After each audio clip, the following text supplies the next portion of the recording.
for Mama's Geeky here. Thank you so much for stopping by my YouTube channel. Today I'm going to talk to you about something that's hopefully going to keep you a little bit more busy while you're stuck inside. I know we've all been stuck inside for way too long and it seems like there is really no end in sight.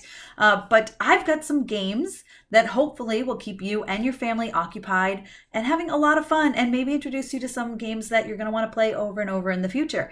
So they're RPG games, which is role-playing games, board games. These are five of my absolute favorites that my family has been playing this whole past month.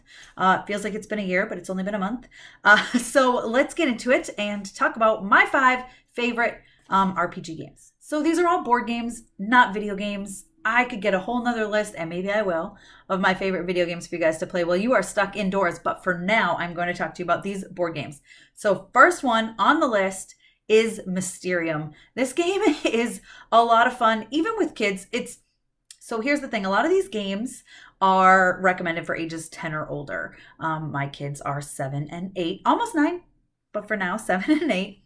And we play these games with them. Maybe perhaps we shouldn't play some of these games with them. Sometimes they say they're a little scary, but I mean, they'll live through it. They'll be fine. But Mysterium is really fun because so basically there's someone who's a ghost, right? And they get cards and you can't say a word.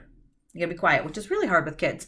But yeah, I can't say a word. And you put down clues, visions, so to speak, that should help each individual figure out what this ghost was murdered with, right? So it's kind of like Clue, where there's like a weapon and a person who did it and a place where it happened. But the ghost has to put down certain clues, like it could be a color, right? Like maybe one card is prominently red and the place where the person was killed is prominently red. So they do that. It's very hard. When you play it with kids, it's interesting, because sometimes you're like, I don't get why that is like that. And they have this whole long explanation, and when they finally explain it to you because you didn't guess it in time, and you're like, oh, okay, sure. It's fun the way kids' minds work, I'll tell you. But Mysterium is a really fun game. It's really great. I enjoy it. We have a lot of fun, and we rotate who is the ghost, which makes it really fun too. So that's a great one to play indoors. It's awesome because you can play in a group like your family, and it's fun. And it's kind of a co-op. Like, you're not so much competing against each other. It's more like you're working together, because the people who aren't ghosts can discuss with each other. So that's a lot of fun. Next up is Horrified. You guys, Horrified is so much fun, especially if you love the Universal monsters, because the Universal monsters play a major role in this. There's like, the vampire and Wolfman, Frankenstein and Frankenstein's Bride, or the monster Frankenstein and the monster Frankenstein's Bride. But it's a lot of fun. And again, it's another co-op game where you're working together. So you get a character and you're basically thrown into this town where the monsters have taken over. And you need to defeat the monsters. And there's certain things you have to do for each monster to defeat them. So it's a lot of fun, and you work together. It's really cool. You have to collect certain things and be able to play them in certain spots in the town. Sometimes a townsperson will show up and you have to lead them to their safe place.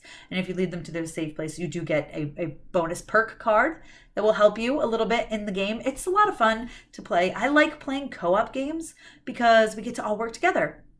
And that's one of my favorite things about it, is working together with my family. We're not working against each other, which is fun. Every once in a while to throw in a game like that. So that is Horrified. Another game that we have so much fun playing, and we don't play it often enough, I think mainly because the setup is horrendous. If we don't leave it out, the setup takes forever. But it is called Gloomhaven. It is a complete RPG. You're talking an RPG board game. It's very much like a Dungeons and Dragons, where you're going to have your own character and you're going to play that character for months, days, however long it takes you to go through this whole scenario until you complete a specific scenario card. You pick a scenario card or a certain perk, a goal. You have a goal for your character and you have to meet that goal. Once you do that, your character is retired, but it can take a very long time, lots of scenarios in order to do that. And you form a party. So basically everyone in my family, we have our own character. It's really fun. We get to go through, there's this massive book that tells you where to go, and there's certain things, and there's, you break open the door, and inside there's 10 skeletons you have to defeat or whatever, and you have to play to defeat them. You play cards, and it's basically a Dungeons and Dragons type game, but it's a lot of fun, and you level up your character, you get certain rewards, you get certain like special boots or special amulet, and you have city quests that you can do and road quests that you can do. It's, you guys, it's fun. It's a lot of fun. And I love that I'm raising my kids to be little nerds because they love this game too. Like I said, the main thing is we don't play it very often because, number one, it takes like a solid at least 2 hours if you're playing to get through one scenario. But then the setup is like, we need to have a spot in our house where you can just leave it like set up, because the setup itself takes forever. But it's so fun, you guys. So that's Gloomhaven. It's a lot of fun. We got it for Christmas, and it's been a blast. And it's one of my favorite games. And if I had my way, we'd play it every single day. But my family's like, okay, we're sick of this. We just calm down. We'll do a different game, and we'll come back to it. But we all love it. And we have a lot of fun. My husband's about to level up, and that's why I really want to play again, because I want him to level up. But anyways, next on the list is Disney's Villainous. You guys, this is something I just discovered recently, and I'm a big Disney fan, huge, massive Disney fan, especially Disney villains. So how I never discovered this game before, I don't know, but it is a lot of fun, and you get to pick a different villain that you get to be.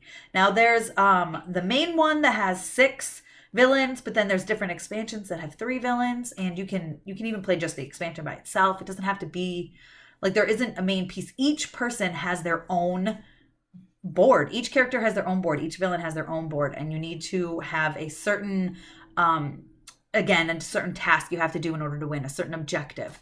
So like Scar needs to have a certain amount of power or strength, and Dr. Facilier has to rule New Orleans, of course. So you're working towards your own common goal, or your own goal on your board, and everyone else kind of is working on their own stuff, but you can also work against other people. You can use what is called a fate card to throw a hero on a hero on their board and mess with them, and maybe they have to defeat that hero first. For example, if you are the evil queen, your goal is to, of course, defeat Snow White. Why not? But if someone plays Doc, you have to defeat Doc before you can defeat Snow White. It's very interesting. It's a lot of fun. You can be any of your favorite characters, really. I believe there's 6, 12, there's 15 right now that you could be, which is really fun, and they keep coming out with expansions, so it's really it's interesting, and it's cool, and it's a fun family game, especially if you're a Disney family like we are. And last but most certainly not least is Mansions of Madness. This game is something we've been playing for a while now. It is a lot of fun. It's actually super interactive because you have an app that you can use, which we hook up to our TV. So we watch it. We do the app on our TV, and it's similar to the Dungeons and Dragons Gloomhaven type thing, where you're working together. You pick a certain character. That character has a perk. That character has a certain amount of sanity, of horror level. Like if you pick too many horrors, if you get scared too many times, you go crazy, and then you have to pick a crazy card. And you have to do something till that. Like my husband got one where he couldn't talk the whole rest of the game, or we would lose. So we're asking him stuff, and he's just not talking. We're like, what are you doing? And that was because his person was crazy, and that's what he got, and he couldn't tell us what it was. That was fun. And then also you can end up wounded if you lose all your health. So it's interesting, but it's cool because you go in and they only tell you, like, here's your opening, like the foyer of a mansion that you go into, right? And here's an interaction token here. So there's something going on over there. You can interact with that. There's this, and here's this explore token, and it's on a door. So you open up the door, and then the app will show you what goes next. And you have all the board pieces to put down so you can physically see where you're going. But again, a lot of fun. Also, they have tons of different scenarios and expansions for that. Some of them, though, can take a long time. Like there's one that we looked at to play the other day, and it said it could take 5 to 6 hours. And we were like, yeah, I don't have 5 to 6 hours to sit and play. We actually do have 5 to 6 hours because nothing is going on in the world right now. But we didn't feel like sitting down and playing it for 5 to 6 hours. You get monsters that you have to defeat. It's a ton of fun. Great game for the whole family. Again, another co-op game. You have to work together. I love the games like that. Those are my top 5 RPG style games, but there's a lot of other fun games out there. I'll get you guys a list, and I will put links to all of these in the description so you can get them. But